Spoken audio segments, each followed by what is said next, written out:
Trouver son chemin de vie, personnellement, il y a une chose qui est très importante. Personne ne pourra vous dire ce que vous êtes censé faire déjà. Votre travail le sait, mais c'est à vous de le trouver. Comment le trouver? La première étape, c'est lâcher le mental. Parce que votre mental, lui, il est bourré de peur, de doute, de choses comme ça. Et en fait, si vous restez là-haut, vous n'êtes pas au seul endroit qui sait exactement ce que vous êtes censé faire, c'est le cœur.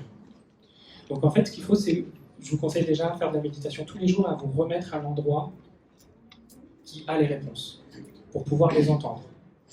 Et à un moment donné, ensuite, alors ça c'est très important, parce que vous allez sentir, vous sentez quand un truc est bon pour vous.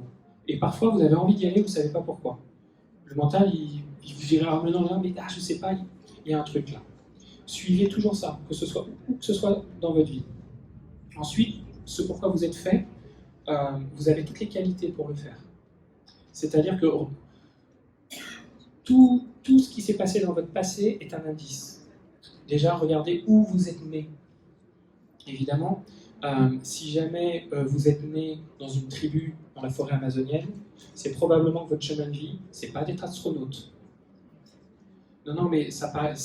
J'aime bien prendre des exemples un petit peu manichéens, on va dire. Mais c'est-à-dire que si vous êtes né là où vous êtes né, dans le pays où vous êtes né, avec la famille que vous avez, c'est pour vous sensibiliser à certaines choses qui vont forcément avoir un rôle important dans trouver votre chemin de vie.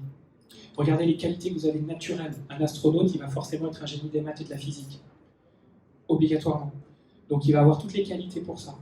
Mais par contre, ce sera peut-être qu'en peinture, il est nul. Mais on s'en fout parce que son âme n'a pas décidé de faire ça. Donc on ne va pas lui donner des qualités, des outils qui lui servent à rien. Donc regardez aussi, quand vous étiez jeune, qu'est-ce que vous aimiez faire naturellement? Est-ce que moi, personnellement, quand j'avais 15 ans, je lisais des bouquins de psychologie. À 17 ans, alors que rien n'y obligeait, j'ai lu la biographie de Carl Jung, j'ai lu 5 leçons sur la psychanalyse de Freud, enfin, j'étais hyper intéressé par ça. Ce pourquoi un être humain est fait, je vous garantis que ce n'est pas faire un maximum de thunes et avoir le plus grand statut possible, avoir un maximum de pouvoir. Parce que ça n'a pas de sens pour un être humain. Et en fait, ce pourquoi on est fait, c'est quelque chose qui a du sens pour nous. Peu importe lequel, peu importe ce qu'on met pour du moment que ça a du sens. Donc cherchez toujours quelque chose qui a du sens pour vous. Et c'est très très souvent dans quelque chose qui est bon pour la société. Que ce soit thérapeute, que ce soit travailler dans les énergies renouvelables, que ce soit même agriculteur. S'il n'y a pas d'agriculteur, comment on mange, voilà. Donc après, chaque personne, il faut de tout pour que tout fonctionne bien. Mais ça doit avoir un sens pour vous. Et en général, si ça a un sens, je me souviens, j'avais lu un bouquin de Deepak Chopra, qui est assez connu, et il disait dedans, moi, ce que j'ai dit à mes enfants, depuis leur tout jeune âge, je m'en fous des écoles que vous allez faire, je m'en fous des notes que vous avez, de tout ça. La seule chose qui m'importe, c'est que vous trouviez ce pourquoi vous êtes fait. Donc, toute votre énergie doit aller à trouver ce pourquoi vous êtes fait. Je vous soutiendrai financièrement jusqu'à ce que vous trouviez ce pourquoi vous êtes fait, à condition que je vois que vous y mettiez toute l'énergie possible. Et il dit dans son bouquin, moi mes enfants, ils n'ont jamais eu aucun problème de notes, ils ont fait des très bonnes écoles, ils n'ont jamais eu aucun problème à ce niveau-là. Et ils sont très heureux, ils sont à leur place. Parce que si vous êtes à votre place dans votre vie, vous n'aurez jamais l'impression de travailler, et c'est déjà une énorme partie d'un élément de bonheur. Très très important.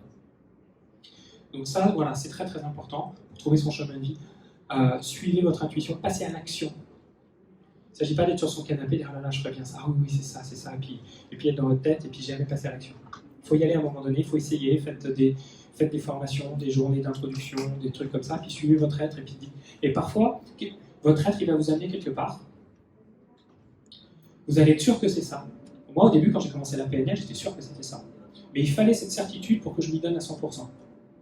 Donc, et une fois que mon être a eu tout ce qu'il avait à retirer comme connaissance, comme capacité, peu importe, de ça, la vie m'a montré autre chose, et là, mon intérêt a changé. Et là, je me suis dit, ah oui, non, ça, ok, mais c'est plus ça maintenant. Et là, le nouveau truc, j'étais sûr que c'était ça.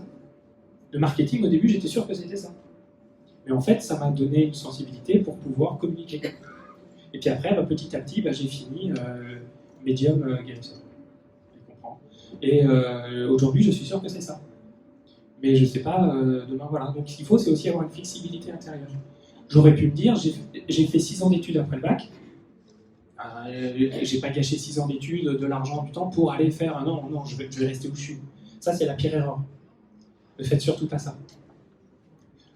Les autres, ils comprendront probablement pas, ils sont pas vous. Donc en fait, les autres, ils vont vous communiquer leur peur.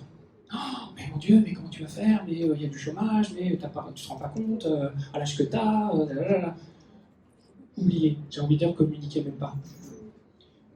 Il n'y a que vous qui savez où vous voulez aller. Donc ça, c'est très très important. Et si vous faites ça, vous allez le sentir.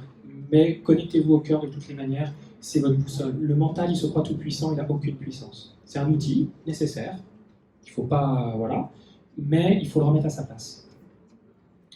Voilà.